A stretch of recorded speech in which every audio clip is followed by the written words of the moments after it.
ವಿಷಯ ಇದೆ. ಅದರಲ್ಲಿ ಮೂಲತಃ ನಾವು ಆಯುರ್ವೇದವನ್ನು ಅಭ್ಯಾಸ ಮಾಡೋದ್ರಿಂದ ಈ ಕಮಲದ ಪುಷ್ಪದಲ್ಲಿ ನೂರಾರು ಔಷಧಿಯನ್ನು ಮಾಡ್ತೀವಿ.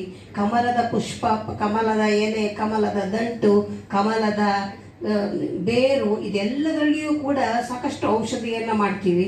ಅಂತಹ ವಿಶೇಷವಾದಂತಹ ಕೆಲವು ವಿಚಾರಗಳನ್ನು ಸಂಕ್ಷಿಪ್ತವಾಗಿ ಹೇಳುವಂತಹ ಒಂದು ಸಣ್ಣ ನನ್ನ ಕೆಲಸವನ್ನು ಸುಚೇಂದ್ರ ಪ್ರಸಾದ್ ಅವರು ಅವರೇ ಕರೆದು ನನ್ನ ಕೈನಲ್ಲಿ ಹೇಳಿಸಿದ್ದಾರೆ.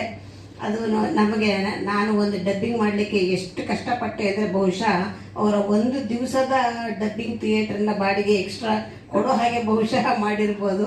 ಆದರೂ ಕೂಡ ಖಂಡಿತವಾಗಿಯೂ ನೋಡಬೇಕು ಅನ್ನುವಂಥದ್ದು ನಮ್ಮ ಅಪೇಕ್ಷೆ. ಯಾಕೆಂದರೆ ನಮ್ಮ ದೇಶದ ಪುಷ್ಪವಾಗಿರುವಂತಹ ಈ ಕಮಲವನ್ನು ಎಲ್ಲರೂ ಅದರ ಪರಿಮಳವನ್ನು ಆಘ್ರಾಣಿಸಬೇಕು ಅನ್ನುವಂಥದ್ದು ನನ್ನ ಕೋರಿಕೆ. ದಯಮಾಡಿ ನಿಮ್ಮ ಮಿತ್ರರು, ನಿಮಗೆ ಬೇಕಾದವರು ಎಲ್ಲರನ್ನು ಕರೆದುಕೊಂಡು ಬನ್ನಿ ಅಂತ ಹೇಳುವಂತಹ ದೊಡ್ಡ ಕೆಲಸವನ್ನು ಪತ್ರಿಕಾ ಮಾಧ್ಯಮದವರು ಮಾಡಬೇಕು ಅಂತ ನನ್ನ ಕಳಕಳಿಯ ಪ್ರಾರ್ಥನೆ. ಎಲ್ಲರಿಗೂ ಕೇಳೋದಕ್ಕೆ ಧನ್ಯವಾದಗಳು.